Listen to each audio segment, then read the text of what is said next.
Hello दोस्तों, नमस्कार। तो आज का जो टॉपिक है हमारा वो है how to check the strength of the planet. देखिए, ये बहुत ही कह लीजिए कि कुंडली देखते वक्त सबसे जरूरी टॉपिक यही है कि आपको ये पता हो कि जिस भी प्लेनेट का आप कह लीजिए विचार कर रहे हैं उसमें कितनी जान है या वो कितना बलवान है। देखिए, आप बेसिकली सुने होंगे कोई ग्रह उच्च का है तो उसको कह लीजिए स्ट्रांग माना जाता है, कोई ट्राइन में बैठा है तो स्ट्रांग माना जाता है। लेकिन अगर मैं ये पूछ लूं कि मान लीजिए कोई ग्रह उच्च का है और कोई ग्रह अच्छे भाव में नहीं गया है तो इसके फलित में अंतर क्या होगा। जैसे एक उदाहरण के लिए हम मान लेते हैं कि कर्क लगन है। कर्क लगन में जो चंद्रमा होता है वो आपका पंचम भाव में नीच का हो जाता है। तो अब चंद्रमा जो है पंचम भाव में नीच का हुआ, यानी कि उसका एक जो बल है वो कम हो गया। लेकिन चंद्रमा त्रिकोण भाव में गया है तो त्रिकोण भाव अच्छा माना जाता है, तो एक बल जो है वो उसका बढ़ गया। तो इसके फलित में अंतर क्या है? चंद्रमा के उच्च होने से ग्रह को क्या असर मिला या क्या हुआ, फलित में प्रिडिक्शन में क्या चेंज हो गया? चंद्रमा ट्राइन में गया, इससे प्रिडिक्शन में क्या चेंज हो गया? या मान लीजिए जैसे कि कोई ग्रह है वो छठे भाव में आठवें भाव में बैठा है लेकिन छठे आठवें में उच्च का बैठा है, और वही त्रिकोण में केंद्र में बैठा है लेकिन नीच का बैठा है। तो इसके इसके डिफरेंस क्या है? क्या हम दोनों में ही कह देंगे कि ग्रह कमजोर है, या फिर दोनों में कह देंगे कि ग्रह बलवान है? या फिर कोई ग्रह दिग्बली है तो उसको भी बली माना जाता है, ग्रह केंद्र में उसको बली माना जाता है, कर्तरी बनता है तो ग्रह बली माना जाता है, वक्री ग्रह हो तो भी उसको स्ट्रॉन्ग प्लैनेट बोलते हैं। लेकिन इन सबके जो प्रोडिक्शन है उसमें कुछ ना कुछ तो भाई चेंज होगा ना। जैसे कोई ग्रह रेट्रोग्रेड है, हम कहते हैं वो स्ट्रांग है, और कोई ग्रह कह लीजिए कि उच्च का है, एग्जॉल्टेड है, उसको कहते हैं कि वो भी स्ट्रांग है। तो क्या दोनों में कोई डिफरेंस नहीं है? नहीं, डिफरेंस होता है। और उसी डिफरेंस को हम आज समझने की कोशिश करेंगे कि इसको अलग अलग पैरामीटर पे किसी भी ग्रह को चेक कैसे करते हैं। तो चलिए इसको हम आगे बढ़ाते हैं। देखिए, सबसे पहले ये जान लेते हैं कि ये क्यों जरूरी है ग्रह का बल चेक करना, कि ये नेसेसरी क्यों है कुंडली देखने से पहले। क्यों हमें जानना चाहिए कि भाई प्लेनेट कितना बलवान है, इसको इसको क्यों देखना जरूरी है।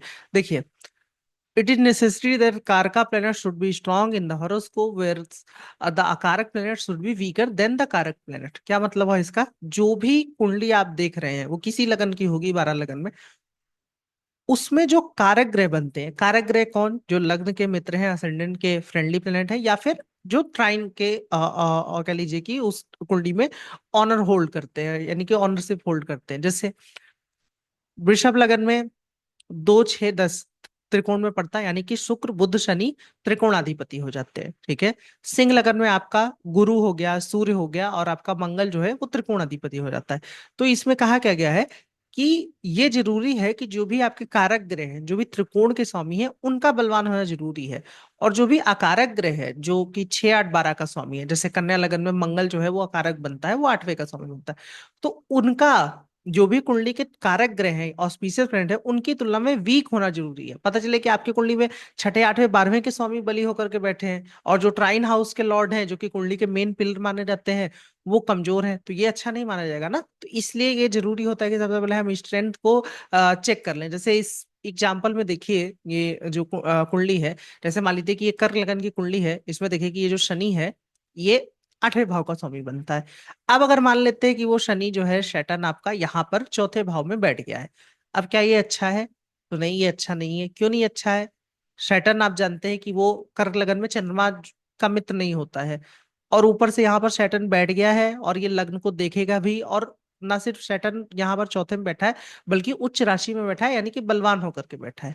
ठीक है, समझ में आ रहा है ना? और मान लीजिए इसी कुंडली में जो चंद्रमा है वो कहीं अपना यहाँ पर कह लीजिए कि वो मकर राशि में सप्तम भाव में बैठा है, यानी कि वो शत्रु ग्रह की राशि में बैठा है। तो यानी कि जो ट्राइन हाउस लॉर्ड था वो कमजोर हो गया, और जो कह लीजिए कि छठे आठवें का स्वामी था वो बली हो गया।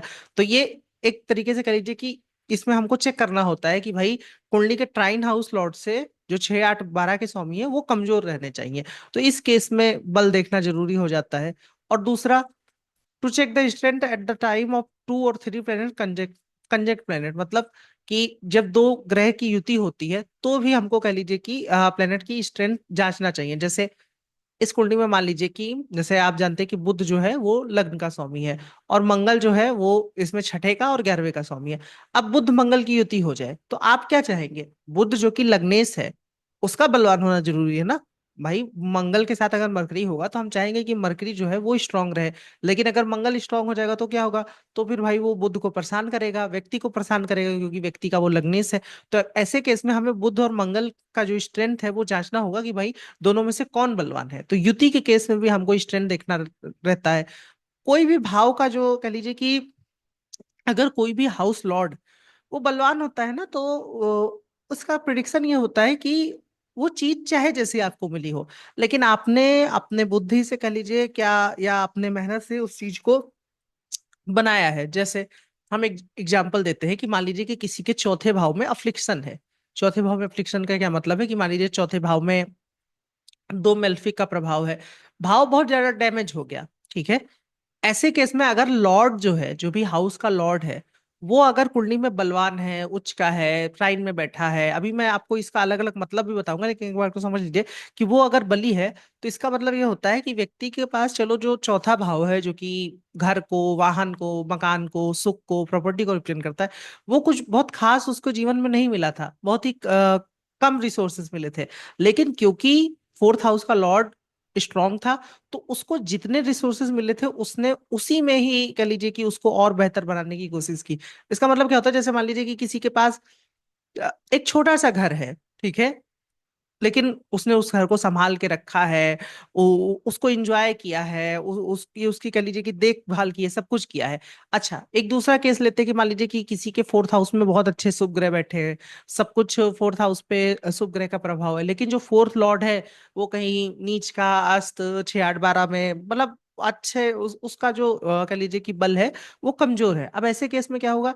इस केस में क्या होगा कि व्यक्ति को घर तो बहुत अच्छा मिला, लेकिन वो उसका सुख ही नहीं भोग पा रहा है, या कह लीजिए कि उसने उस चीज को एंजॉय ही नहीं कर पाया, उस चीज को वो संभाल के ही नहीं रख पाया, धीरे धीरे वो चीज डिटेरियोरेट होने लगी, यानी कि धीरे धीरे उसमें कमी आने लगी। समझ में आ रहा है ना कि अगर भाव बलवान है तो चीज वस्तु आपको बहुत अच्छी मिली है, लेकिन भावेश का कमजोर होना ये दिखाता है कि आप उस चीज को संभाल नहीं पा रहे, वो चीज धीरे धीरे आपसे चली जाएगी। और अगर भाव कमजोर है तो ये दिखाता है कि वस्तु भले आपके पास कह लीजिए कि कम है, या कम रिसोर्सेज मिले, लेकिन लॉर्ड, जो लॉर्ड बनता है उसका, वो अगर बलवान होता है तो ये कुंडली में दिखाता है कि भले कम मिला है व्यक्ति को, लेकिन उसने उसने उस चीज को संभाल के रखा है, उस चीज को एंजॉय किया है, उसको उसको उसने बनाया है। तो ये डिफरेंस हो जाता है कि हमको ये देखना जरूरी हो जाता है कि जो भी किसी हाउस का ग्रह लॉर्ड बन रहा है वो कितना बलवान है, ठीक है। चलिए, अब किन पैरामीटर्स पे हम किसी भी ग्रह का स्ट्रेंथ जांचते हैं? तो देखिए, factors for checking strength of the planet. आ भाव पोजीशन फ्रॉम लग्न, यानी कि कोई ग्रह लग्न से किस भाव में बैठा है। भाई हम बोलते नहीं है, वह फला ग्रह छठे में बैठा है, आठवें में बैठा है, पांचवें में बैठा है, नवम में बैठा है, तो ये हम लग्न से ही उसको गिनते हैं, ठीक है। तो ये पहला जो है स्ट्रेंथ चेक करने का एक रूल होता है।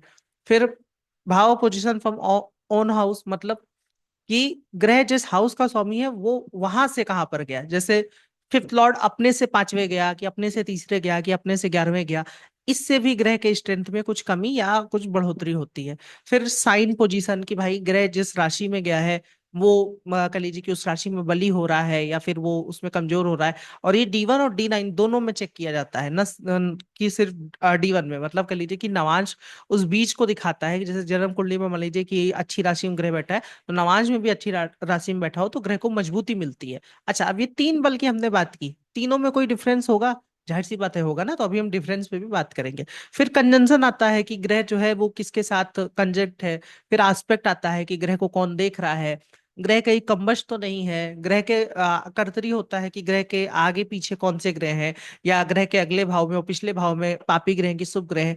एलिमेंट एक तरह का बल होता है। एलिमेंट का मतलब होता है कि ग्रह का जो तत्व है वो अपने सेम तत्व में जा रहा है या फिर वो अपने से अपोजिट तत्व में जा रहा है। जैसे सन मार्स, आप जानते हैं कि वो फायरी प्लेनेट होते हैं। अब सन मार्स अगर वाटरी कह लीजिए कि उसमें साइन में चले जाएं तो वो अच्छा नहीं माना जाएगा ना। तो ये एलिमेंट को भी देखा जाता है कि प्लेनेट का जो एलिमेंट है वो उससे कह लीजिए कि एनिमिकल एलिमेंट में तो नहीं जा रहा है।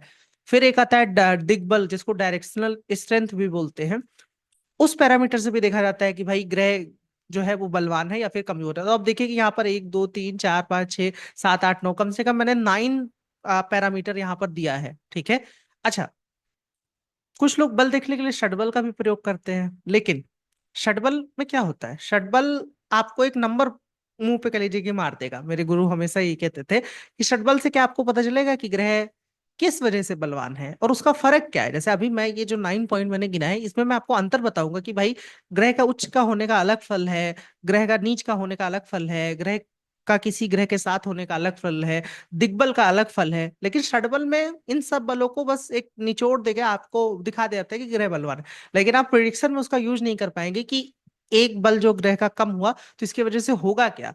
इसलिए मैं कहता हूँ कि पहले आपको ये जो बाइफरकेटेशन है ये आना चाहिए, उसके बाद आप षटबल में जाइए। और षटबल कह लीजिए कि इसी का थोड़ा सा और ब्रॉड रूप हो जाता है कि वो अलग अलग वर्गों में और तमाम तरीके से उसको दिखा रहे, तो उस पे हम कभी वही है ना कि वो कैलकुलेटिव पार्ट हो जाता है, उस पे हम क्लास वगैरह में बात करते हैं। तो यहाँ पर इसको चलिए देखते हैं। भावा पोजिशन ऑफ फ्रॉम लग्ना। अब देखिए कि सबसे पहले ये जो बल होता है इसको हम देखते हैं कि ग्रह जो है अपने भाव से कहां पर गया है, भाव पोजीशन फ्रॉम लगना।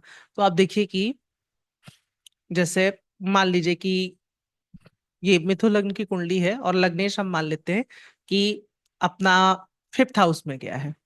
इसमें बुध जो है वो आया है। अब इसका क्या फर्क होगा, या इसमें इसमें कह लीजिए कि इसमें हम क्या बोलेंगे। अगर 5th हाउस में आए तो हम बोलेंगे कि जो लग्न लॉर्ड है वो कह लीजिए कि 5th में है, अच्छे भाव में है। और अगर मान लीजिए कि लग्न लॉर्ड 8th में जाता है तो फिर हम बोलेंगे कि खराब है। तो इससे फर्क क्या आता है, तो इसमें फर्क ये आता है कि इससे आखिर डिफरेंट क्या आता है। तो it shows the how much planet supporting to लगना, यानी कि जो ग्रह है वो लगन को कितना सपोर्ट कर पा रहा है, ये दिखाता है। अब कैसे दिखाता है, जैसे मान लीजिए कि एक तो पहली बात लग्नेश अगर किसी, जैसे हमने बात की कि बुध ट्राइन में चला जाए, बुध जो है इस कुंडली में बुध लगन का स्वामी बनेगा ना, केंद्र में चला जाए, तो ये दिखाता है कि आपके जीवन में जो चीजें हैं वो थोड़ा सा विथ ईज मिल जाएंगी। या जहां पर लग्नेश बैठा होता है ना, वो दिखाता है कि भाई वो उसका केंद्र बिंदु होता है, तो वो दिखाता है कि वो वहां पर संघर्ष कर रहा है या फिर वो कैसा बैठा है। वो चीज उसके लाइफ में कह लीजिए कि वो चीजें सामने आती हैं। अब लग्नेश किसी का 8th हाउस में या 6th हाउस में चला जाए तो ये परेशानी का हाउस माना जाता है, तो परेशानियां सामने आ जाएंगी। तो एक तो ये है।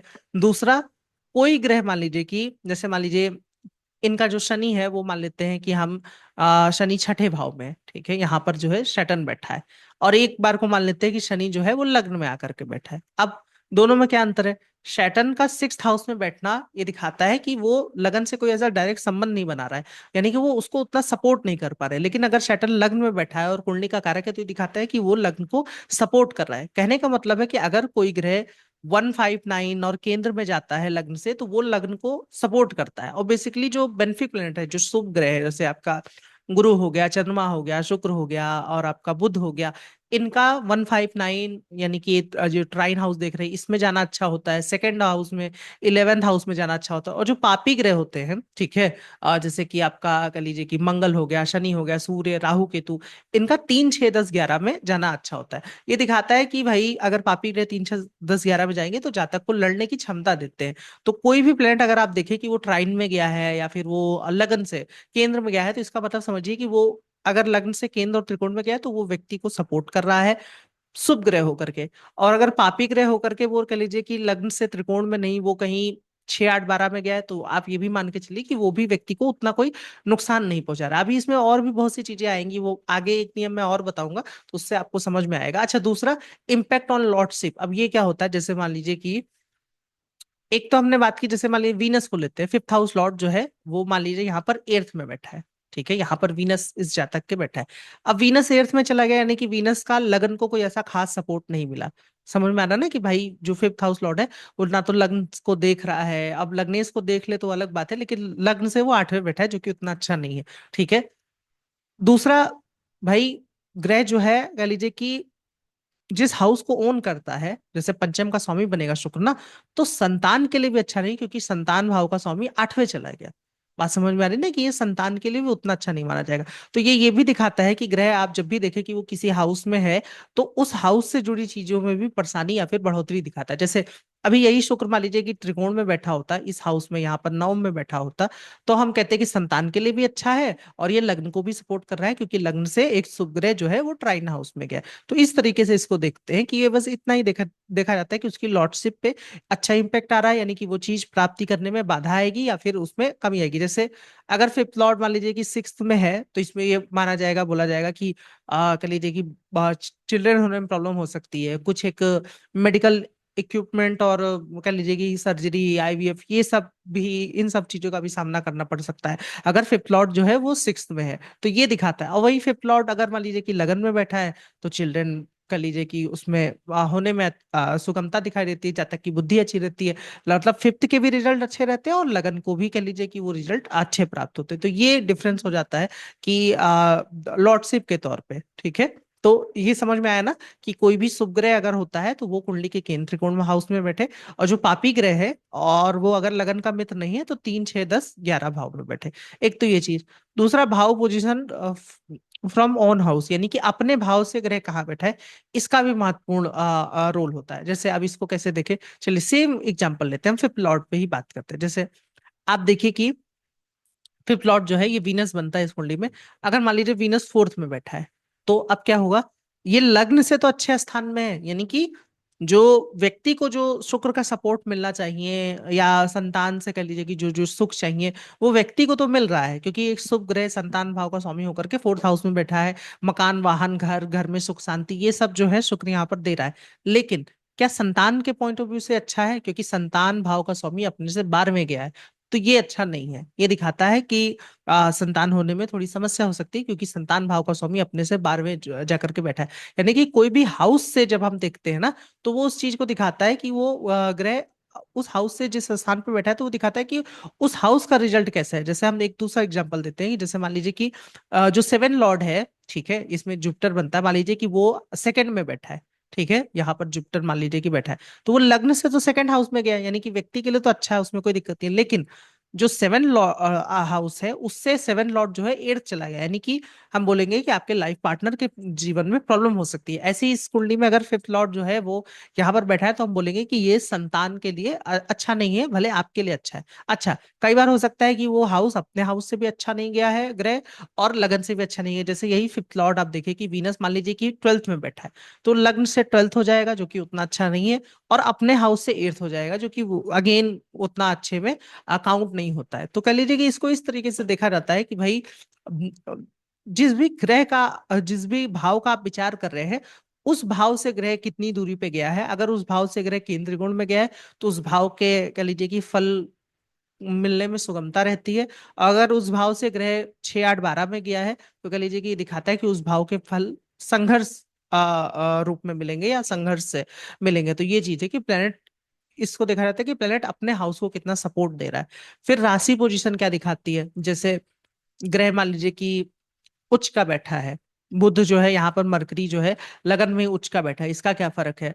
मरकरी कह लीजिए कि सप्तम में नीच का बैठा है, इसका क्या फर्क है? ठीक है, बात समझ में आ रही ना? शनि है जो कि उच्च का बैठा है, इसका इसका इसका फर्क क्या होता है?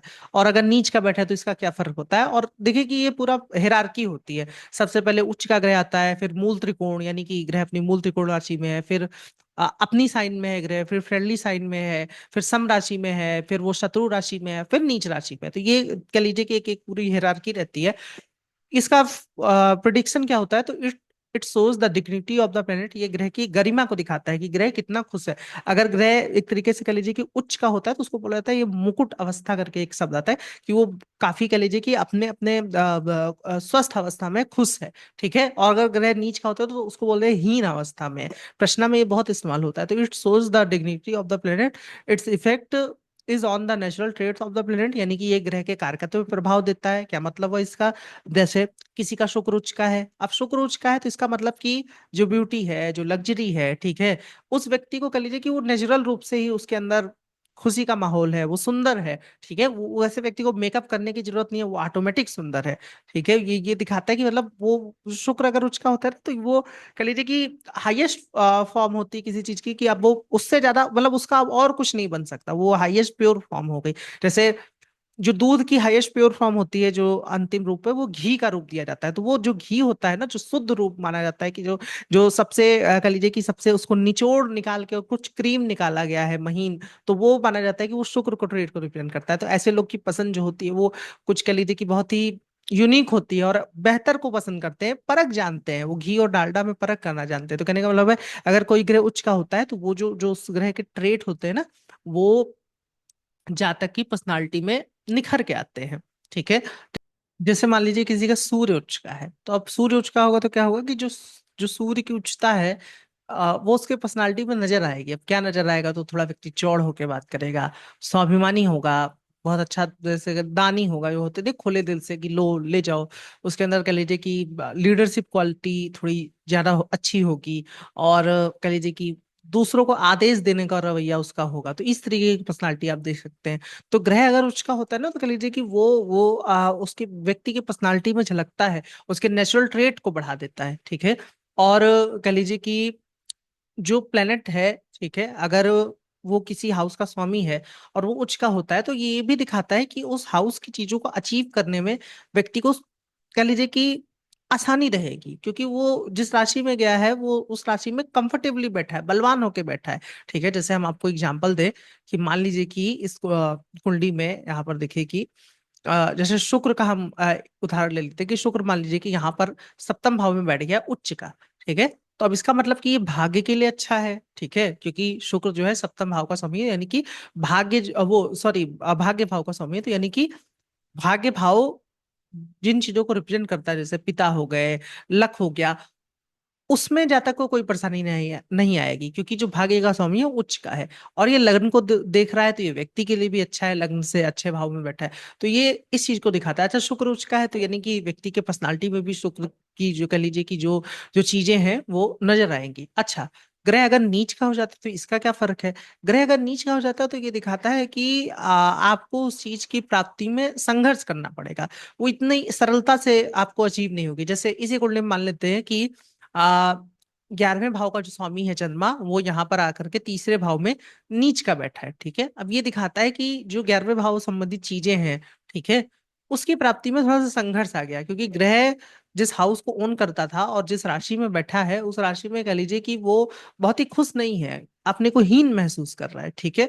तो वो फिर नीच भंग और बहुत से सारे कॉन्सेप्ट होते हैं जो कि उसको देखना पड़ता है। खैर वो अलग चीज है, लेकिन अभी के लिए फिलहाल आप ये समझिए कि ग्रह अगर नीच का हो जाता है तो जिस भी भाव का स्वामी होता है उसके रिजल्ट मिलने में थोड़ी सी संघर्ष लगता है। और ग्रह उच्च का होता है तो कह लीजिए कि वो जिस हाउस का स्वामी होता है उसका रिजल्ट आसानी से मिलता है। तो वो चीज है। और एज अ कारक के रूप में भी, जैसे जैसे शुक्र जो है वो पत्नी का कारक होता है, रोमांस का कारक होता है, तो आपका कारक बलवान है तो उस चीज का सुख आपके पास बना रहेगा, ठीक है। जैसे अभी हम आगे कारकत्व के बारे में और पढ़ेंगे। जैसे मान लीजिए कई बार ऐसा होता नहीं है कि किसी के पिता जल्दी चले गए, जो बायोलॉजिकल नॉर्म नाइन्थ हाउस था वो थोड़ा कमजोर है, ठीक है। लेकिन जो सूर्य है, जो कि फादर को रिप्रेजेंट करता है, जो सूर्य पिता का कारक होता है, वो कुंडली में बलवान है, उच्च का दिग्बली होकर के अच्छे से बैठा है। तो इसका मतलब कि जातक को किसी दूसरे वे में फादर का सुख है। अब इसका क्या मतलब हुआ, जैसे आपने सुना होगा कई बार ऐसा होता है, फादर जल्दी चले गए तो चाचा ने या ताऊ ने बड़ा किया है, उन्होंने पाला है, तो वो पिता ना होने के बावजूद कह लीजिए कि पिता का सुख बना रहा। या माता जी जल्दी चली गई लेकिन कुंडली में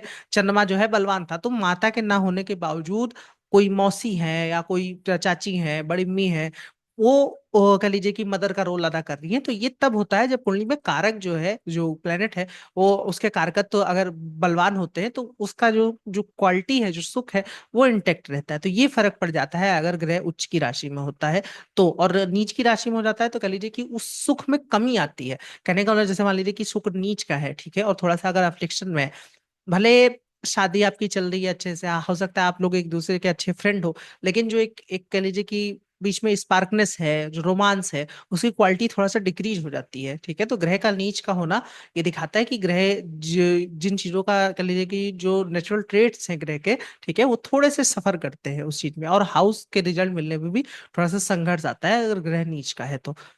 कंजंक्शन, कि भाई ग्रह किसी के साथ युति है तो उसका क्या प्रभाव पड़ेगा। अब देखिए कि तीन केस हो सकता है।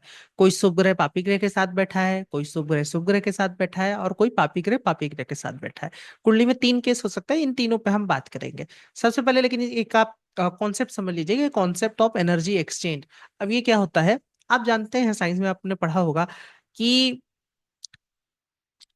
प्लस से चीजें माइनस की तरफ जाती है, और माइनस के पास जो रहता है वो प्लस को ट्रांसफर हो जाता है थोड़ा थोड़ा, ठीक है। यानी कि दो चीज है, जैसे मान लीजिए कि हम यहाँ पर दो टंकी रख देते हैं, ठीक है, एक टंकी भरी है और एक टंकी खाली है, पाइप लगा दिया, तो आप पाएंगे कि थोड़े समय बाद, 2-4 घंटे बाद क्या होगा कि दूसरी टंकी भी आधे भर जाएगी और पहली टंकी भी आधी हो जाएगी। यानी कि कुछ पहले में से जो ज्यादा था वो कम हो गया और दूसरे में जो कम था वो भर गया, ठीक है। तो ये एक तरह का कह लीजिए कि एनर्जी एक्सचेंज होता है अगर दो ग्रह जो है आपस में साथ में बैठते हैं। अब इसमें लेकिन अलग अलग ग्रह के साथ में बैठने का फर्क क्या है? तो अगर देखिए कि पापी ग्रह है, ठीक है, जैसे मान लीजिए कि कोई पापी ग्रह है, और यहाँ पर मैंने एग्जाम्पल चार्ट भी लगाया होगा। जैसे यहाँ पर देखिए कि, एक मिनट रुकिए, हम आपको समझाते हैं। जैसे कन्या लगन की मान लीजिए कि कुंडली ले लेते हैं, ठीक है, और इसमें हम मंगल और कह लीजिए कि बुध की युति करवा देते हैं। कंजंक्शन हो गया मंगल बुध का। अब ये युति कहाँ पर है? मान लीजिए कि मंगल यहाँ पर, ये मंगल बैठा है, मार्स, और यहाँ पर कह लीजिए कि मरकरी भी बैठा है। ME इसको समझ लेते हैं, ठीक है। अब मंगल अगर बुध के साथ होगा, ठीक है, तो आप जानते हैं कि भाई बुध एक शुभ ग्रह है और मंगल पापी ग्रह है। यानी कि पापी ग्रह का शुभ ग्रह पे ज्यादा प्रभाव आएगा हमेशा। अगर किसी पापी ग्रह के साथ कोई शुभ ग्रह युति करता है तो शुभ ग्रह जो है परेशान हो जाता है। तो अब ऐसे केस में क्या होगा कि जो बुध है वो मंगल की वजह से सफर करेगा, ठीक है। अगर बुध कमजोर भी हो जाता है तो फिर और सफर करेगा। अब यहाँ पर अगर मान लीजिए कि युति दशम भाव में है, तो आप देखिए कि मंगल का प्रभाव न सिर्फ लग्नेश बुध पे आएगा, बल्कि मंगल जो है चौथी दृष्टि से लगन को देखेगा। तो ये थोड़ा सा और ही गड़बड़ स्थिति को दिखाता है। बात समझ में आ रही है कि ग्रह अगर पापी ग्रह शुभ ग्रह के साथ बैठा है, तो पापी ग्रह शुभ ग्रह से उसकी शुभता खींचता है, और शुभ ग्रह जो है उसमें पापत्व जो है वो जुड़ जाता है। ये रूल दशा में बहुत अप्लाई होता है, ठीक है। जैसे अगर आप इसी कुंडली का एक उदाहरण लेते हैं, जैसे मान लीजिए कि कौन से राशि में हम इसको बनाए, जैसे मान लीजिए कि यहाँ पर मंगल है और शुक्र बैठा है, ठीक है, शुक्र मंगल की युति है। अब शुक्र की दशा आई, जातक को शुक्र से बहुत उम्मीदें थी कि शुक्र की दशा आएगी तो शुक्र मेरा भाग्य का स्वामी है और दूसरे का स्वामी है, तो कह लीजिए कि धन और भाग्य मिलना चाहिए, लेकिन ऐसा कुछ नहीं होगा। लेकिन मंगल की दशा जब आएगी, क्योंकि मंगल इस कुंडली में अष्टमेश है, अकारक है, लेकिन मंगल की दशा में बहुत अच्छा हो गया। ऐसा क्यों हो जाता है? क्योंकि मंगल जो कि शुक्र से ऊर्जा ले रहा था, तो मंगल ने शुक्र से ऊर्जा ले ली, तो मंगल ने शुक्र का फल दिया, और शुक्र ने जो है मंगल का पापत्व ले लिया, तो फिर शुक्र अपनी दशा में कुछ अच्छा दे ही नहीं पाया, क्योंकि शुक्र एक तो कमजोर है और वो पापत्व अपना वो शुक्र मंगल से ट्रांसफर कर लिया। तो ये जब हम दशा देखते हैं तो इसमें ये फल जो है ज्यादा देखने को मिलता है, ठीक है। और देखिए कि ये इसका रिजल्ट क्या है, the ability of the planet gets afflicted, यानी कि तो ग्रह की जो क्षमता है इस पे प्रभाव पड़ता है। The malefic planet become stronger and slightly auspicious, यानी कि जो जो पापी ग्रह है वो थोड़ा सा कह लीजिए कि स्ट्रांग हो जाता है अगर शुभ ग्रह के साथ बैठे, और वो उसमें शुभता बढ़ जाती है। और जो ऑस्पिशियस प्लेनेट है वो वीक हो जाता है अगर वो किसी पापी ग्रह के साथ जुड़ता है। It's affect specially felt in दशा, यानी कि इसका इसका जो प्रभाव है वो दशा में ज्यादा महसूस होता है। This rule should specially checked when planet conjunct with Rahu Ketu. Rahu Ketu में ये विशेष रूप से जांचना चाहिए, क्योंकि राहु केतु की दशा में ना एकदम ही कह लीजिए कि 100% खींच लेते हैं। जो अभी मैंने उदाहरण आपको बताया उसमें ये होता है कि वो पूरी टंकी खाली करने का क्षमता रखते हैं। जैसे हम मान लेते हैं कि राहु जो है यहाँ पे मिथुन राशि में, राहु शुक्र के साथ यहाँ पर बैठा है, ठीक है। अब ऐसे केस में क्या होगा कि जब शुक्र की दशा आएगी तो जातक को कोई अच्छा फल नहीं मिलेगा, जबकि वो सोच रहा है कि शुक्र मेरा भाग्येश है। लेकिन जब राहु की दशा आएगी ना, तो आप देखेंगे कि बहुत ही जातक ऊंचाई पे गया, उसके पैसे बनने लगे। तो वो चीज जो है वो राहु ने क्यों दिया? क्योंकि राहु जो है एक शुभ ग्रह के साथ बैठा था। ऐसे ही आप केतु में भी लगा सकते हो। तो ये एनर्जी कह लीजिए कि एक्सचेंज होती है। अच्छा, दो शुभ ग्रह बैठ जाए तो उनमें क्या होता है? वो अच्छा माना जाता है। वो अच्छा क्यों माना जाता है? क्योंकि वो जिस भाव में दो शुक्र बैठते हैं उस भाव का कह लीजिए कि उस भाव की शुभता बढ़ती है। वो भाव कह लीजिए कि बलवान माना जाता है, इसलिए दो शुभ ग्रह में अच्छा माना जाता है। वो आपस में अच्छी एनर्जी का एक्सचेंज करते हैं। बस ये बुध और चंद्रमा नहीं होना चाहिए, एक बात। दो पापी ग्रह हो तो क्या होता है? दो पापी ग्रह हो और किसी सेंसिटिव भाव में चले जाए, जैसे चौथे आठवें, तो वो उस भाव को डैमेज करते हैं, ठीक है। तो वो भी अच्छा नहीं माना जाता है। एक शुभ और एक पापी ग्रह हो तो वो मैंने आपको बता दिया कि कैसे ग्रहों का आपस में एनर्जी एक्सचेंज होता है, ठीक है। आगे बढ़ते हैं, आस्पेक्ट की बात करते हैं। देखिए जो आस्पेक्ट है, ग्रह यानी कि ग्रह को कोई ग्रह देख रहा है, इसका युति की तुलना में कम प्रभाव आता है, लेकिन आता है। जैसे मान लीजिए कि ग्रह पहले से पापी ग्रह के साथ बैठा है कोई, और उसको कह लीजिए कि कोई पापी ग्रह देखने भी लगा, तो कह लीजिए कि वो फिर थोड़ा सा नेगेटिव केस और बन जाता है, ठीक है। अभी हम एग्जाम्पल चार्ट पे भी बात करेंगे तो आपको अच्छे से समझ में आएगा। This also affect the planet capability but the effect is slightly less than conjunction. देखिए युति का महत्व ज्यादा है। जैसे हम एक आपको उदाहरण दें कि चंद्रमा लगन में बैठा है और शनि यहां से लग्न में बैठे चंद्रमा को देख रहा है, एक बात। दूसरा केस लेते हैं कि शनि लगन में ही आकर के बैठ गया, चंद्रमा के साथ बैठा है। अब क्या पहले केस और दूसरे केस में अंतर नहीं है? तो भाई जमीन आसमान का अंतर है। देखने का फल हमेशा बैठने से कम होता है, तो ये ध्यान रखिएगा। लेकिन ऐसा भी नहीं कि फर्क बिल्कुल नहीं पड़ता। अब जैसे मान लीजिए कि ग्रह जो है वो अगर हाउस और हाउस लॉर्ड पे दोनों को देख ले, तो फिर प्रभाव ज्यादा माना जाएगा। जैसे हम उदाहरण के लिए मान लेते हैं कि गुरु जो है वो यहाँ पे मान लीजिए कि जुपिटर जो है यहाँ पर बैठा है, ठीक है, वो लग्न को अपनी पांचवी दृष्टि से देखेगा। और अगर मान लीजिए कि उसी कुंडली में चंद्रमा यहाँ पर बैठा है, तो वो चंद्रमा को भी देखेगा। तो ऐसे केस में फिर जुपिटर का प्रभाव ज्यादा आ जाएगा चंद्रमा पे। तो वो चीज है कि अगर भाव और भावेश दोनों पर किसी ग्रह की दृष्टि आ जाए, तो फिर दृष्टि का इम्पैक्ट बढ़ जाता है। कंबस्ट और रेट्रोग्रेशन, यानी कि ग्रह अस्त हो गया या फिर ग्रह वक्री हो गया, इसका क्या फर्क आता है? देखिए ये कैसे आपको दिखेगा। तो ये जैसे देखिए कि यहाँ पर सूर्य शुक्र के साथ यहाँ पर है, ये सी लिखा है ना, सी का मतलब अस्त है। और यहाँ देखिए शनि के सामने आर लिखा है, आर का मतलब कि ग्रह जो है वो रेट्रोग्रेट हो गया है, ग्रह वक्री हो गया है। ठीक है। अब ये होता कैसे है और इसका मतलब क्या है, इसको थोड़ा सा समझ लेते हैं। देखिए सूर्य, आप जानते हैं कि सूर्य आग का एक गोला है। तो कोई भी ग्रह अगर सूर्य के पास बैठता है या पास रहता है, एक एक दीप्तांश होता है ग्रह का। लेकिन अभी आप ये मान के चलिए कि अगर सूर्य और किसी ग्रह के बीच 7 डिग्री से कम का अंतर है, तो फिर वो अस्त माना जाएगा। ठीक है। और अगर कोई ग्रह सूर्य से जितना दूर होता है, ठीक है, वो ग्रह जैसे ही सूर्य से 5 भाव आगे जाता है, जैसे आप देखिए कि जो शनि है, आप देखिए कि वो सूर्य से करीब करीब कह लीजिए कि आप अगर सूर्य से गिनेंगे तो वो अगर शनि और सूर्य के बीच की दूरी गिनेंगे तो लगभग 5 भाव की दूरी है। ठीक है। तो जैसे ही कोई ग्रह सूर्य से 5 भाव की दूरी पे हो जाता है, वो कह लीजिए कि वो वहां से वक्री होना शुरू हो जाता है। और अगर सूर्य से जैसे ही वो 5 भाव की दूरी से सूर्य के पास आता रहता है, वो कह लीजिए कि उसका उसका जो वक्रत्व बल है, ठीक है, इसको चेष्टा बल भी बोलते हैं षट बल में, वो धीरे धीरे कम हो जाता है। अच्छा, इससे फर्क क्या पड़ता है?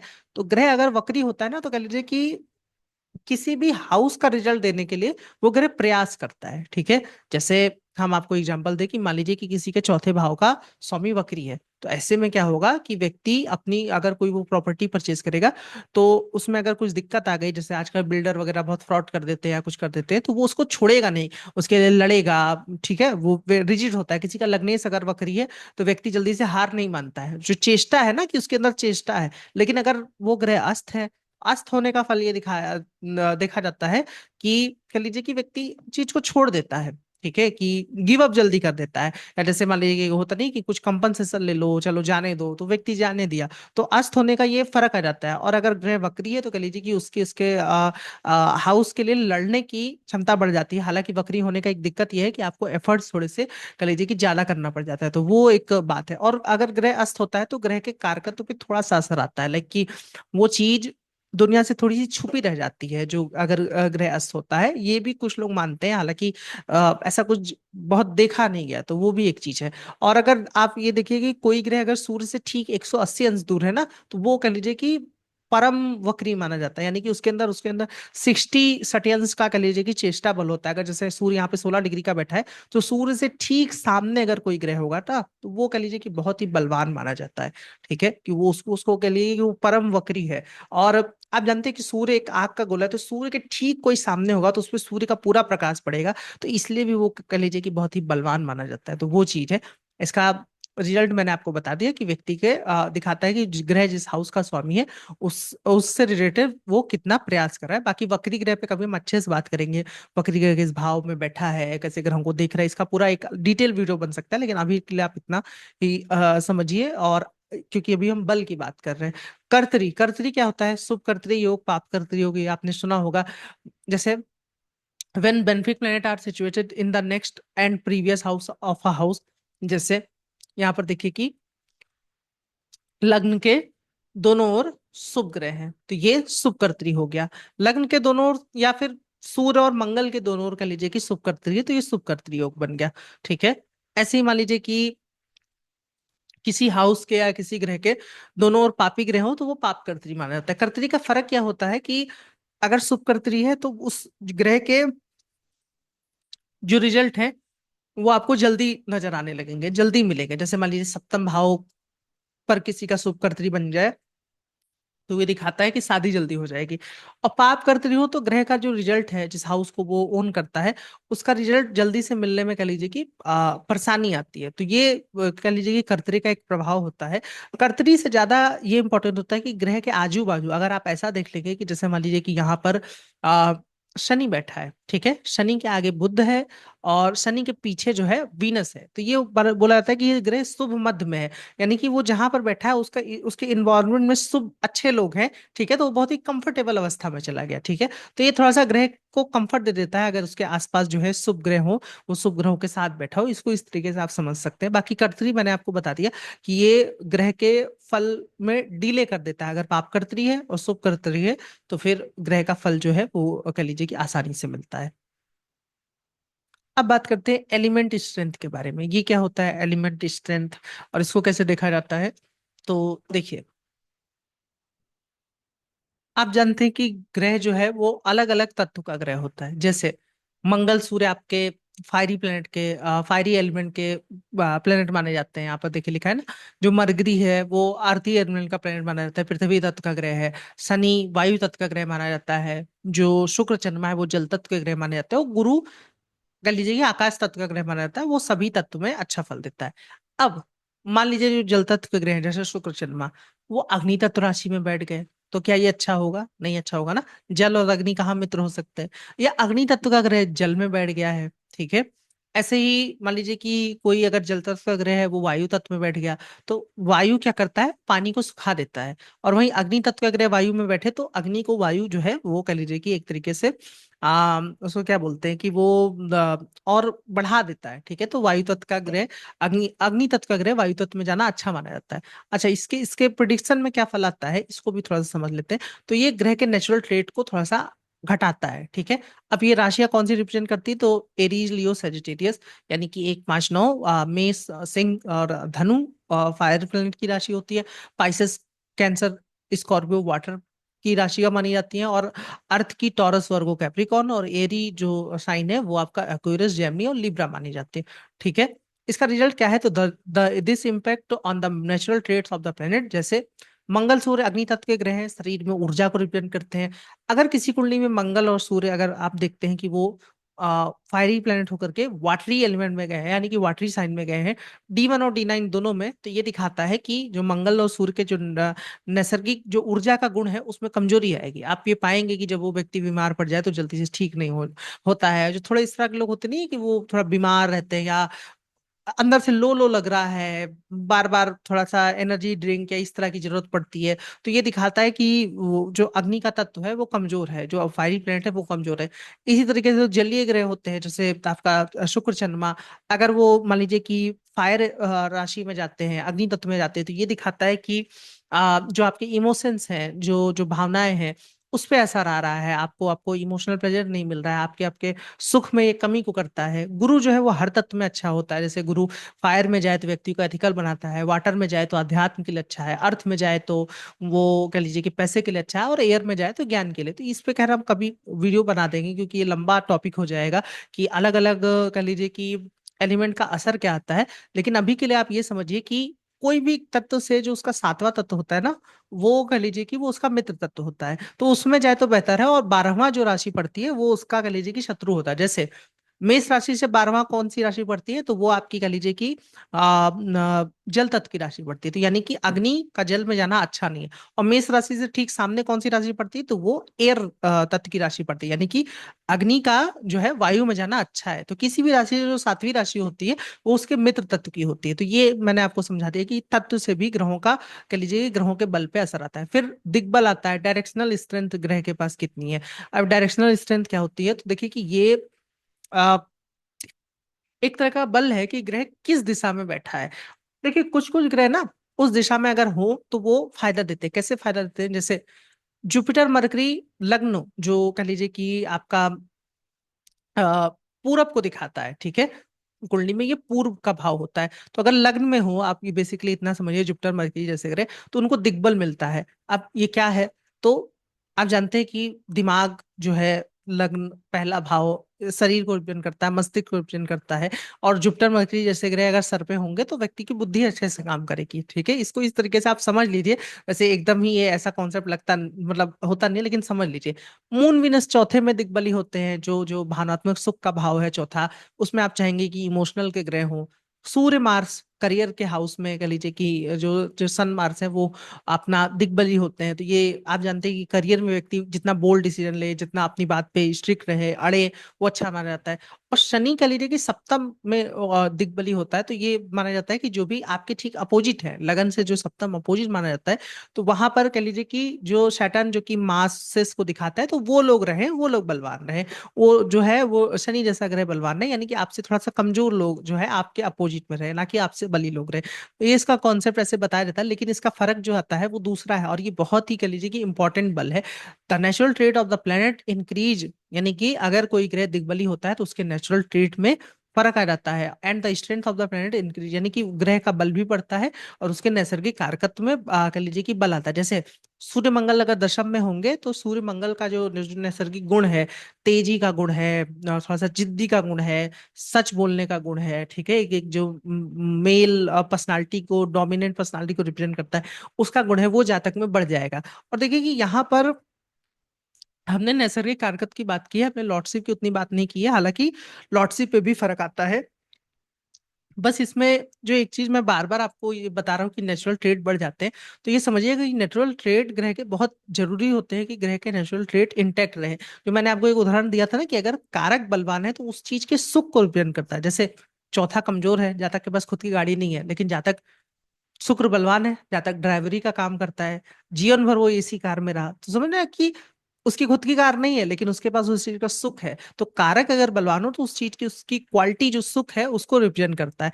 और ये बल कह लीजिए कि अगर इस हाउस में जैसे मान लीजिए सूर्य मंगल दशम में है, तो यहाँ पर 60 के करीब इनको बल मिलता है। और जितने ये इस हाउस से दूर जाते हैं, बल जो है वो डिक्रीज होता है। जैसे इधर होंगे तो ये 50 हो जाएगा, फिर यहाँ पर ये 40 हो जाएगा, और इस हाउस में यहाँ पर ये 30 आ जाएगा, और यहाँ पर आपका 20 हो जाएगा, और इधर आकर के ये 10 हो जाएगा।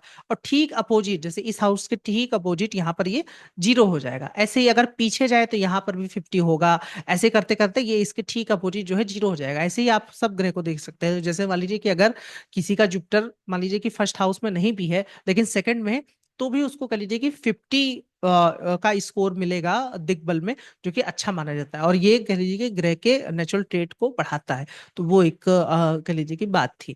अब एग्जाम्पल चार्ट पे आते हैं, बहुत हो गया बल, अब देखेंगे कैसे प्रैक्टिकल एग्जाम्पल में कैसे हम इसको अप्लाई करेंगे, इसको समझने की कोशिश करते हैं। अब देखिए, जैसे इस जातक का हम जन्म को चेक करते हैं और शुरू से जो नियम है, जितने नियम हमने पढ़े उसको लगाने की कोशिश करते हैं। ये एज अ लॉर्ड वो कैसा रिजल्ट दे रहा है, वो कितना बलवान है, और एज अ कारकत्व के रूप में वो कैसा रिजल्ट दे रहा है। ठीक है, सबसे पहले चंद्रमा लगन से कहाँ बैठा है, तो लग्न से 10वें बैठा है। हमने बात की थी कि लगन से अगर कोई ग्रह 10वें बैठा है तो वो अच्छा माना जाता है, लग्न को सपोर्ट कर रहा है। लेकिन चंद्रमा छठे भाव का स्वामी, तो क्या आप चाहेंगे वो लग्न को सपोर्ट करे? वैसे इस पे हम अभी बात करेंगे कि संबंध बनाम स्ट्रेंथ ये भी महत्वपूर्ण होता है। जैसे वृषभ लगन में गुरु कारक नहीं होता है, वो शुभ ग्रह है, लेकिन अगर लगन में आकर के बैठ गया तो क्या ये अच्छा माना जाएगा? तो वो एक चीज है, अभी इसको मैं थोड़ा सा समझा दूंगा, इसको एक इस बिंदु को होल्ड कर लीजिए। दूसरा, चंद्रमा अपने भाव से कैसा बैठा है, तो चंद्रमा अपने भाव से 5वें बैठा है, जो कि अच्छा है। हमने बात की थी ना कि अपने हाउस से अगर कोई ग्रह के इन त्रिकोण में जाता है तो वो अच्छा है, लेकिन किसके लिए अच्छा है? शत्रुओं के लिए इसमें अच्छा माना जाएगा। कह लीजिए कि जो संघर्ष है उनके लिए अच्छा हो गया भाई। हम ये कहते तो है कि कोई भी हाउस का जो लॉर्ड है वो अपने से अच्छी जगह जाना चाहिए, लेकिन हम क्या चाहेंगे कि 8वें का स्वामी अपने से अच्छा चला जाए, 12वें का स्वामी अपने से अच्छा चला जाए, वो अच्छा नहीं माना जाता है ना। तो वो भी कह लीजिए कि एक चीज है। दूसरी चीज, चंद्रमा की राशि क्या है, तो चंद्रमा नीच का बैठा है। हमने नीच का ग्रह हो तो हमने बात की थी कि ग्रह जिन हाउसेस को ओन करता है उनमें संघर्ष आता है। अब क्या मतलब हुआ? अगर देखिए चंद्रमा नीच का है तो ये दिखाता है कि जो जो शत्रु है आपके, जो छठे भाव से हम शत्रु को देखते हैं, वो कमजोर है। ठीक है, लग्नेश की तुलना में, क्योंकि लग्नेश देखिए कि कुंभ राशि में बलवान बैठा है, तो ये एक तो अच्छी बात हो गई। लेकिन हमने इस पे कारकत्व की भी बात की ना, कि मन का कारक जो है वो नीच का हो गया।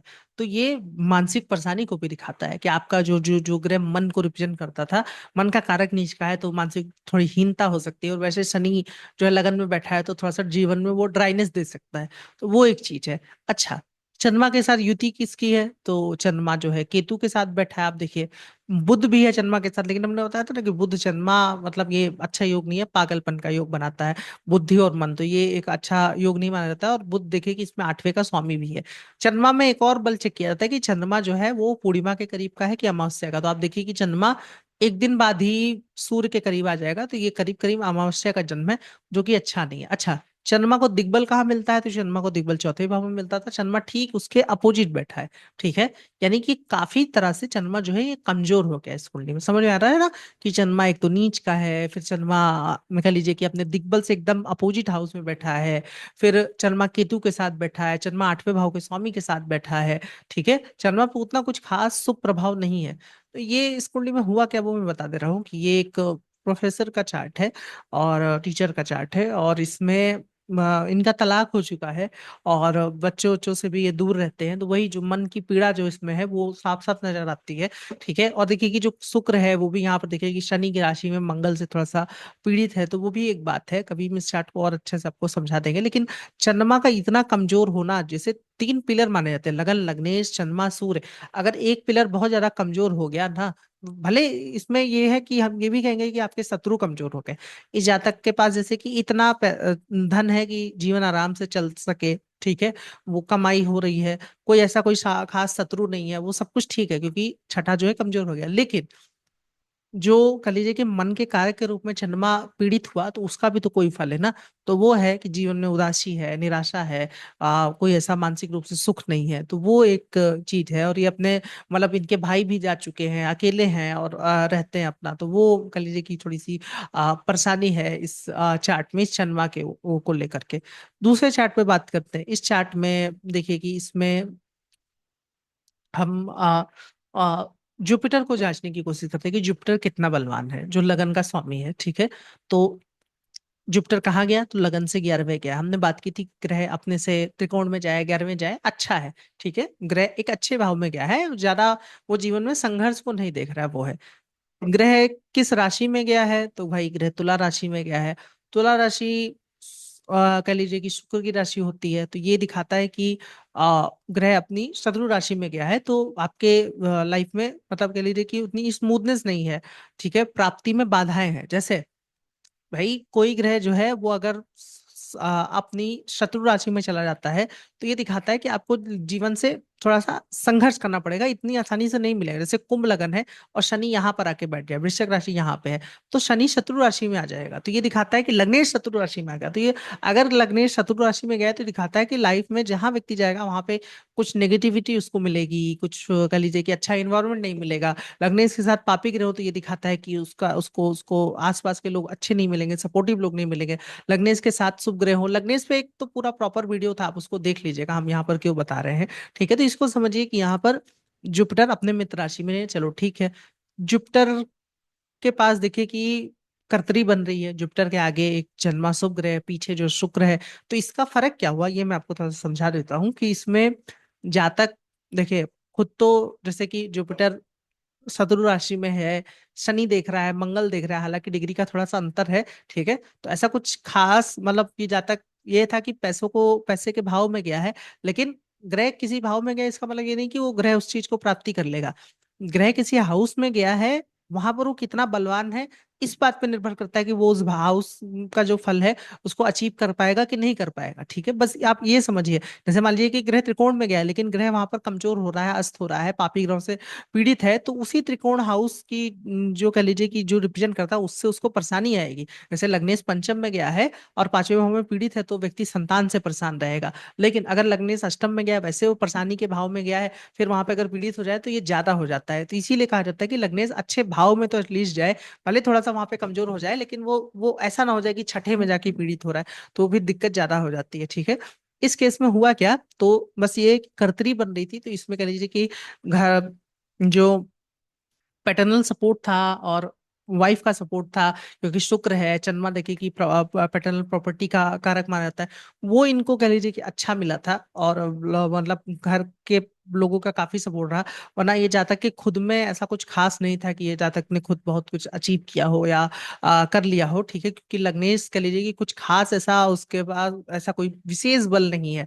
जो हम बात कर रहे थे कि वो उच्च का हो, उसके साथ शुभ ग्रह बैठा हो, ठीक है, वो हाँ मध्यम बली है, तो ऐसा भी नहीं कि जातक ने कोई ऐसा काम नहीं किया। ठीक है, उन्होंने कह लीजिए कि वकील जो है वो एक का पेशा इनका था, लेकिन वही है कि वो कुछ खास ऐसा उसमें भी अचीव नहीं किया है, वो एक छोटा लिमिटेड ही उसमें रह गए। बस जो है, जो भी फाइनेंशियल स्थिति जो ज्यादा मोटे तौर पे पैसा आता है वो परिवार ने जो छोड़ रखा है उसी का ये जातक वहन कर रहे हैं। तो वो भी एक चीज है ना। आप देखिए प्रॉपर्टी भाव का स्वामी 12वें गया है, तो वो उस चीज को भी दिखाता है, वो भी मित्र राशि में गया है। खैर, आगे बढ़ते हैं।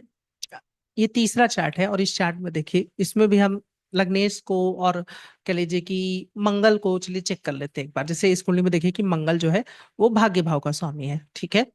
कहाँ पे बैठा है? लगन से छठे बैठा है। छठे में जाना हमने बात की थी कि अच्छा नहीं होता है, लेकिन मंगल के केस में एक अपवाद है कि मंगल अगर लगन से छठे गया है तो भी अपनी 8वीं दृष्टि से वो लग्न को देख लेगा, ठीक है। बल्कि मंगल का आप जानिए कि वो केंद्र में बैठना अच्छा नहीं है। जैसे मंगल भाग्येश था, इसने लगन को देख लिया, ये अच्छी बात है। अभी मंगल सोचिए कि वो सप्तम में बैठा होता तो भी वो भाग्य लग्न को देख लेता, लेकिन सप्तम भाव में जो मांगलिक योग बनता वो भी तो एक चीज है ना। तो इससे बढ़िया है कि मंगल छठे बैठा है और वो 8वीं दृष्टि से हाउस को देख रहा है, तो वो एक बात है। मंगल किस राशि में गया है? तो मंगल उच्च राशि में गया है, यानी कि मंगल बलवान है। मंगल किसके साथ बैठा है? तो जो मंगल है वो गुरु के साथ बैठा है, जो कि कुंडली का कारक है, एक शुभ ग्रह है, ठीक है। आप कारक कारक पे एक मेरा प्रॉपर वीडियो आप उसको देखिएगा। तो इसका मतलब कि मंगल ओवरऑल जो है, मंगल की स्थिति वो अच्छी है। समझ में आ रहा है कि भाई अपने भाव से कहाँ मंगल गया है, तो आप इससे गिनेंगे तो मंगल अपने भाव से 10वें गया है, यानी कि भाग्य के लिए अच्छा है। और कह लीजिए कि मंगल के साथ जो ग्रह है वो भी एक शुभ ग्रह है। मंगल कह लीजिए कि लगन के लिए अच्छा है, क्योंकि लगन को वो देख रहा है और कुंडली का कारक है, उच्च का है, यानी कि मार्स का जो बल है काफी अच्छा और काफी बलवान है, ठीक है। तो हम क्या बोलेंगे कि इस जातक को भाग्य का साथ मिलेगा, ठीक है। क्योंकि मंगल बलवान है, वो लगन को देख रहा है, वो लग्नेश को भी मंगल यहाँ पे देखिए अपनी चौथी दृष्टि से देख रहा है। मैंने बताया था ना कि अगर किसी ग्रह का प्रभाव किसी की दृष्टि लगन पे और लग्नेश पे या भाव और भावेश दोनों पे आ जाए, तो वो कह लीजिए कि वो दृष्टि का बल बढ़ जाता है। तो इस समय ये जो मंगल की दृष्टि, इसका बल बढ़ गया। अब मंगल की दृष्टि क्या फल देगी, तो ये डिपेंड करता है कि मंगल किस हाउस का स्वामी है। तो भाई मंगल भाग्य का भाव का स्वामी है, तो फिर मंगल की दृष्टि अच्छा फल देगी इस जातक को। लेकिन है तो वो मंगल ना, तो थोड़ा संघर्ष भी रहेगा, वो भी एक चीज है। लग्न के बल को चेक करते हैं, तो लग्नेश आप देखिए कि अपने से नवम गया है, ये बहुत अच्छा माना जाता है कि लग्नेश नवम गया है। अच्छा, लग्नेश नवम गया है, ये सिर्फ हम इतनी बात कहें कि ये अच्छा है, लेकिन क्या लग्नेश नवम में जाकर के नवम भाव के जो कारकत्व है उसको पूरा कर पाएगा या उससे उसकी प्राप्ति कर पाएगा? तो ये डिपेंड करता है कि लग्नेश कितना बली है। जैसे लग्नेश धन भाव में गया है, ठीक है, व्यक्ति पैसों को देख रहा है, पैसों को समझ रहा है, लेकिन एक व्यक्ति का लग्नेश धन भाव में बली है, यानी कि वो प्रयास कर रहा है, पैसों को वो बना देगा अपने जीवन में। और एक व्यक्ति का लग्नेश धन भाव में गया है, लेकिन वो वहां पर कमजोर है, पीड़ित है, नीच का है, अस्त है। तो अब ये दिखाता है कि भाई उसके सपने रह गए कि उस जीवन में वो बहुत अच्छा पैसा बना रहे, लेकिन कुछ खास वो कर नहीं पाया, क्योंकि उस भाव में वहीं जाकर के पीड़ा, वो पीड़ित हो रहा है ना, तो वो पीड़ा उसको महसूस होगी। तो यहाँ पर देखिए कि सूर्य नवम में गया है, लेकिन किस राशि में है? तो मेष राशि में सूर्य उच्च का है, ठीक है। तो यानी कि ग्रह जिस हाउस में गया, उस हाउस में ना तो वो, न सिर्फ वो अच्छा हाउस है, बल्कि वो उसमें उच्च का भी हो रहा है, उसकी डिग्निटी भी अच्छी है। अच्छा, वीनस जो है इसके सूर्य के साथ बैठा है। वीनस आप जानते हैं कि एक शुभ ग्रह होता है, यानी कि मेरे साथ के जो आसपास के लोग हैं वो भी अच्छे हैं, ठीक है। जैसे लग्नेश अगर शुभ ग्रह के साथ बैठा है, तो ये दिखाता है कि आपको इन्वायरमेंट जो है वो अच्छा मिला है। इसको कौन सा ग्रह देख रहा है सूर्य को? तो राहु देख रहा है, मंगल देख रहा है। दो पापी ग्रह का प्रभाव है, लग्नेश खुद अग्नि तत्व राशि में पापी ग्रह की राशि में गया है, ठीक है। तो ये दिखाता है कि लाइफ बहुत ज्यादा ऐसा भी नहीं कि सब कुछ पका पकाया मिल जाए। जैसे ये सूर्य अगर किसी मान लीजिए कि शुभ ग्रह की राशि में उच्च का होता है, शुभ ग्रह देख रहे होते हो, तो हम बोलते हैं कि आप बलवान भी हैं और आपको जो इन्वायरमेंट है वो भी अच्छा मिला है, सब कुछ स्मूथ है। लेकिन हम यहाँ पर कहेंगे कि क्योंकि ये मेष राशि में है, क्योंकि सूर्य पे मंगल का प्रभाव आ रहा है, अग्नि का ज्यादा कह लीजिए कि एक रोल आ रहा है, तो हम कहेंगे कि आपको मेहनत करना पड़ेगा। ऊर्जा कह लीजिए कि वो ज्यादा चार्ट में दिखाता है। अच्छा, हमने एक बात की थी, याद है आपको कि जो अग्नि तत्व का ग्रह है वो अग्नि तत्व में जाए तो अच्छा फल देते हैं। तो यहाँ पर देखिए कि जो जो सूर्य है, जो कि लग्नेश जो अग्नि तत्व का प्लेनेट है, वो अग्नि तत्व राशि में गया है, तो वो कह लीजिए कि अच्छी बात है। और ना सिर्फ लग्नेश जिस राशि में गया है वो उच्च का है, बल्कि जो इस राशि का स्वामी है ये भी उच्च का है। ये पारिजात योग होता है, ये एक तरह से बनता है।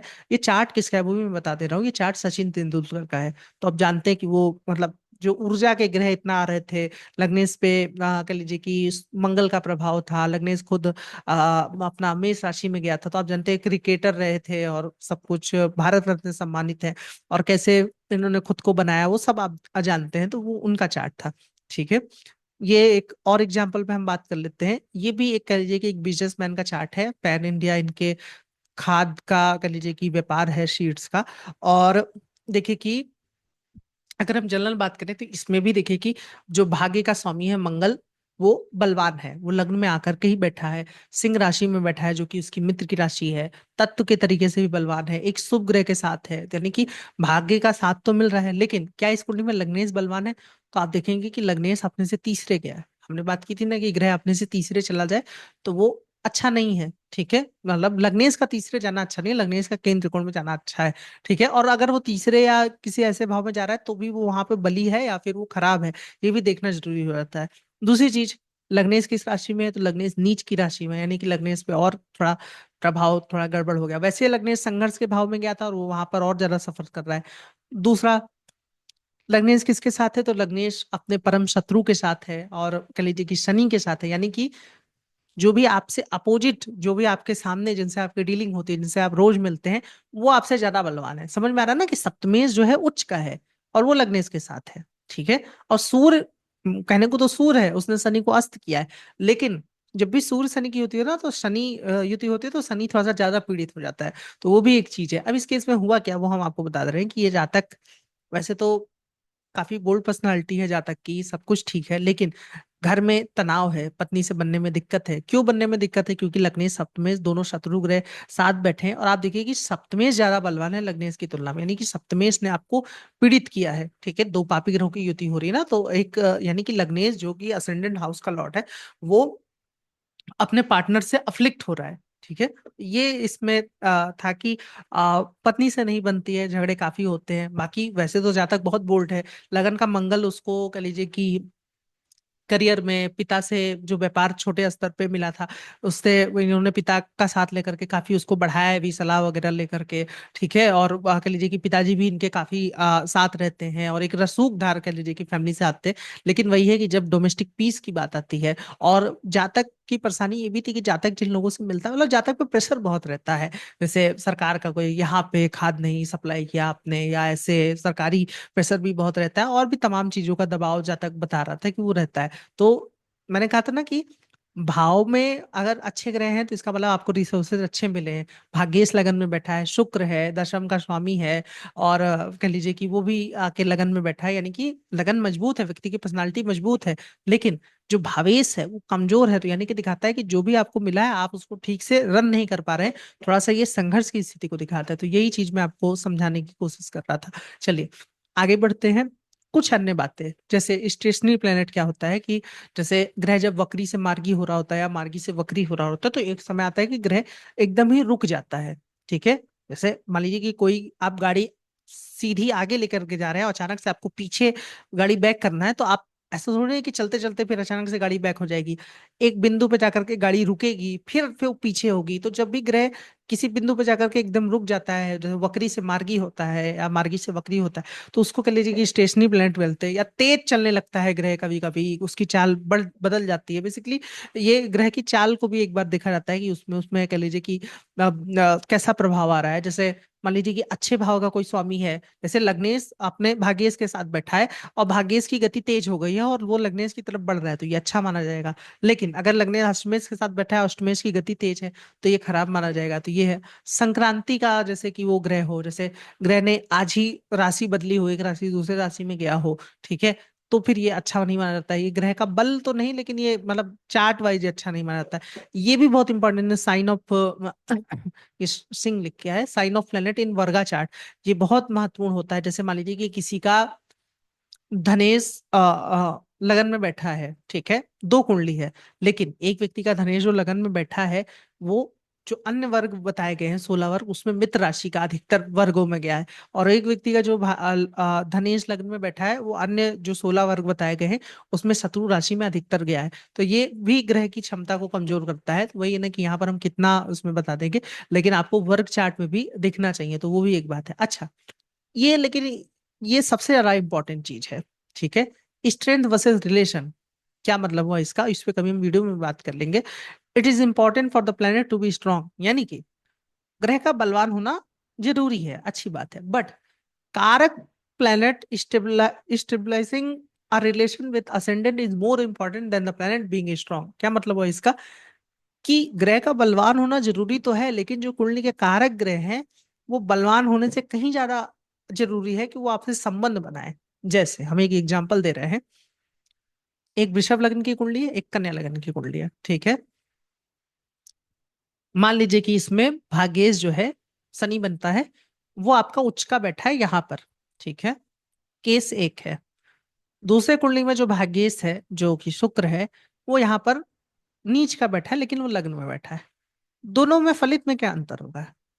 पहले केस में हम कहेंगे कि भाग्येश उच्च का है, भाग्य भाव के लिए अच्छा है, पिता के लिए अच्छा है, पिता जहां पर भी रहे होंगे बहुत रसूखदार रहे होंगे, बलवान रहे होंगे, ये हम फलित कहने की कोशिश करेंगे। लेकिन क्या भाग्येश लगन से संबंध बना रहा है, शनि की कोई दृष्टि लगन पे आ रही है, नहीं आ रही है, ठीक है। शनि अपनी तीसरी दृष्टि से अष्टम को देखेगा, सातवीं दृष्टि से 12वें भाव को देखेगा, जो 10वीं दृष्टि है शनि की तीसरे पे आएगी, यानी कि शनि की जो दृष्टि है, भाग्य भाव की दृष्टि है, वो ऐसे हाउसेस पे आ रही है जो कि अच्छे नहीं माने जाते हैं, 6 8 12, ये आप जानते हैं कि उतना अच्छा नहीं माना जाता है। तो उस भाग्य की दृष्टि का कोई खास व्यक्ति को फायदा नहीं हुआ, ठीक है। दूसरा केस लेते हैं, ये था कन्या लग्न की कुंडली, इसमें भाग्येश नीच का था। हम कहेंगे कि पिताजी जो दिखाई देते हैं वो कह लीजिए कि थोड़ा सा कमजोर दिखाई देते हैं, या थोड़ा सा कम कह लीजिए कि रसूखदार दिखाई देते हैं, एक बात। दूसरी, हालांकि ये जो बात मैं बोल रहा हूँ इसको कई तरह से और चेक करेंगे, लेकिन अभी के लिए इतना ही समझिए कि एक पैरामीटर पे, बाकी अभी मुझे सूर्य का नहीं पता और भी तमाम चीजें, लेकिन अभी सिर्फ इतना समझिए, ठीक है। हम ये बात बोलेंगे, कहेंगे कि भाग्य का स्वामी कमजोर हो गया है तो लक में कुछ दिक्कत दिखाई देता है, ये हम कहेंगे। लेकिन इस केस में ये कहेंगे कि भले इनके पिताजी कह लीजिए कि 100 रुपए भी इनके पास है, लेकिन वो लगन में बैठा है, यानी कि वो इनको मिल रहा है। भले कम रिसोर्स है, नीच का हो गया ग्रह, लेकिन जो भी चीज है वो व्यक्ति को प्राप्त हो रही है, वो मिल रहा है। दूसरे केस में यहाँ पर मान लीजिए इनके पास लाख रुपए भी होते या लाख तक की संपत्ति होती या बहुत रसूखदार होते, लेकिन इसका संबंध लगन से नहीं है, तो इसका मतलब कि वो अपना बलवान होंगे आपके पिताजी, लेकिन वो आपको कुछ नहीं दे रहे हैं। और दूसरे केस में यह है कि पिताजी के पास जितना था भले वो कम था, लेकिन वो एटलीस्ट आपको मिल तो रहा है। तो ग्रह के बली होने से ज्यादा महत्वपूर्ण होता है ग्रह का आपके लगन लगने से संबंध होना, ठीक है। इसको मतलब ये आप ध्यान रखिएगा, और विशेषकर कारक ग्रहों का। जैसे आपके 6 8 12 के स्वामी हैं, वो अपना कहीं नीच का बैठे हों, लगन से दूर बैठे हों, बहुत अच्छी बात है, ठीक है। जैसे वृषभ लगन में मैं गुरु को चाहूंगा कि गुरु कहीं 6 8 12 भाव में बैठे, लगन से संबंध ना बनाए। लेकिन जो भागेश है उसको तो मैं चाहूंगा ना कि भाई वो लगन से संबंध बनाए, भले वो नीच का हो रहा है, लेकिन आपको कुछ तो मिल रहा है ना। तो ये इंपॉर्टेंट होता है कि संबंध वर्सेस कह लीजिए कि स्ट्रेंथ में आप ये एक पॉइंट को ध्यान में रखिएगा, ठीक है। और भी तमाम तरह के पॉइंट होते हैं, जैसे धनेश लगन में और लग्नेश धन भाव में, इसमें क्या अंतर होगा। जैसे हम मान लेते हैं कि एक कुंडली है जिसमें कि जो ये धन भाव लगन का स्वामी है शुक्र, वो मान लीजिए कि धन भाव में गया है। और दूसरी कुंडली है, ठीक है, जिसमें मान लीजिए कि जो शुक्र है जो धन भाव का स्वामी है, वो आपका यहाँ पर लग्न में आकर के बैठा है। इसमें अंतर क्या है, पहली कुंडली कुंडली में फर्स्ट हाउस का स्वामी सेकंड में, और दूसरी कुंडली में सेकंड हाउस का स्वामी फर्स्ट में। पहले केस में क्या होगा कि व्यक्ति जो गया है वो धन भाव में गया है, यानी कि व्यक्ति को प्रयास करना है पैसे बनाने के लिए, पैसे जोड़ने के लिए। क्या वो प्रयास सफल हो पाएंगे, तो ये डिपेंड करता है कि वो वहां पर जाकर कितना बली है। तो शुक्र यहाँ पर मिथुन राशि में, मित्र राशि में, अगर वो अन्य ग्रहों के सपोर्ट में बैठा है, तो ये दिखाता है कि बलवान है और वो उस चीज को अचीव कर लेगा, जिस भाव में लग्नेश गया है उस चीज को बना लेगा व्यक्ति, ठीक है। अगर धनेश लगन में बैठा है तो ये दिखाता है कि अब ज्यादा आपको कुछ उतनी करने की जरूरत नहीं है, ऑटोमेटिक वो चीज आपको प्राप्त हो रही है, ठीक है। जैसे मैं किसी हाउस को देख रहा हूँ तो ये दिखाता है, जैसे मैं मान लीजिए कि चौथे भाव को देख रहा हूँ, मैं घर बनाने की सोच रहा हूँ, अपना अपना जितनी मेरी क्षमता है उस हिसाब से बनाया। लेकिन अगर चतुर्थेश बलवान होकर के मेरे लगन को या लगन में बैठा है, तो ये दिखाता है कि ऑटोमेटिक मुझे घर का सुख मिला हुआ है या कहीं से मिल रहा है। ठीक है, बस इसमें ये ध्यान रखिएगा कि वो ग्रह पीड़ित नहीं होना चाहिए। जैसे धनेश लगन में यहाँ पर बैठा तो है, लेकिन यहाँ पर देखिए कि वो नीच का हो जाएगा, और अगर ऑफ इलेक्शन में है तो फिर उससे आप कोई खास उम्मीद नहीं करेंगे। तो ये ध्यान रखिएगा कि ग्रह का बलवान होने से ज्यादा जरूरी होता है कारक ग्रहों का कि वो लगन से संबंध बनाए। तो ये एक कलेजे की चीज थी। अगर आपको ये वीडियो अच्छा लगा है तो आप मेरे चैनल को सब्सक्राइब जरूर कीजिए। ठीक है, ये सारा बनाने में बहुत मेहनत लगता है। और इस वीडियो को लाइक भी कीजिए। अगर आपको कोई डाउट है इस टॉपिक से संबंधित, ठीक है, तो आप कह लीजिए कि नीचे कमेंट सेक्शन में पूछ सकते हैं। आप मुझसे अगर कंसल्टेशन लेना चाहते हैं तो इस नंबर पर व्हाट्सअप कर सकते हैं, या फिर मुझे आप मेल कर सकते हैं। आप चाहे तो मुझे कह लीजिए कि इंस्टाग्राम पे भी फॉलो कर सकते हैं। और बाकी तो मैं यही कहूंगा कि जो मेरे बाकी वीडियोज हैं, ठीक है, जो कि विशेषकर एडवांस एस्ट्रोलॉजी के वीडियो हैं, उनको आप देखने की कोशिश कीजिए, क्योंकि मैं चाहता हूं कि आप ज्योतिष के डालडा नहीं घी पे आइए। ठीक है, ज्योतिष वैसे तो बहुत आसान है, मैं भी बैठ जाऊं बताने लगूं ना, लग्नेश के 12वें भाव में फल क्या होता है, या फिर शुक्र के 12वें भाव में फल क्या है, क्योंकि वो चीज वो आसान है। ठीक है, उसको समझना आसान है। लेकिन ये जो काम करे असली ज्योतिष तो यहाँ पर आती है ना भाई। जैसे अब वही है ना कि कहाँ तक हम कौन उसमें ले जाएगा, शोध पिंड करे, फिर वो बिंदु निकाले ग्रह का, फिर वो घटना निकाले, या 30 मुहूर्त में से मुहूर्त के नाम का जो नक्षत्र आ रहा है, ठीक है, उससे फिर वो उस चीज को मुहूर्त दे। ठीक है, वो अब ये सब बातें आपको समझ में ही नहीं आ रही होंगी कि मैं बोल क्या रहा हूँ। मैं मतलब ये नहीं कर रहा, मैं अपनी बड़ाई नहीं कर रहा, मैं ये बताना चाह रहा हूँ कि आप ज्योतिष की गहराई में आइए। अगर ज्योतिष आपको वास्तव में समझना है, ज्योतिष सिर्फ ये ऊपर ऊपर नहीं है। ये बात ठीक है कि ग्रह का जो पहला फल हम सिखाते हैं वो यही होता है कि भाई ग्रह किस हाउस में गया, लेकिन वहीं पर छोड़ नहीं देंगे ना। बहुत सी बातें इसमें लगती हैं। जैसे मान लीजिए कि आप किसी के पास कुंडली लेकर गए, उसने आपको दो बातें बता दी, उससे ऐसा क्या ही आपको लाभ हो जाएगा। एक अच्छा ज्योतिषी वो होता है जो कि आपको ये बताए कि भविष्य में क्या होने की संभावना है, उसको दशा की कितनी पकड़ है, वो कितना दशा की गहराई को किन नियमों से चेक कर पा रहा है। और दूसरा कि जो उसको भविष्य में दिख रहा है तो वो कौन से उपाय कुंडली देखते हुए आपको बता रहा है, ना कि वो जनरल की ये पूजा कर लो वो पूजा कर लो। ठीक है, अपनी बुद्धि लगा करके वो बता रहा है कि आखिर कैसे उस चीज में थोड़ी कमी की जाती है। ज्योतिष तो यहाँ पर जाकर के कह लीजिए कि आपका रिलाय करती है, ना कि वो सिंपल ऐसे कालसर्प दोष और मांगलिक जो पॉपुलर टर्म है उस पे और फिर बैठ जाओ और ऐसे बातें करने लगो। तो मतलब मेरी इच्छा यही है कि अगर भले मेरी वीडियो को आप लाइक मत कीजिए, कुछ भी मत कीजिए, लेकिन जो जो ज्योतिष का गहरा टॉपिक है उसको देखने की कोशिश कीजिए, आपको आनंद आएगा। तो ये चीज था, इसी बात के साथ हम अपनी बात को खत्म करते हैं, फिर किसी दिन मिलते हैं एक और वीडियो के साथ। तब तक के लिए धन्यवाद।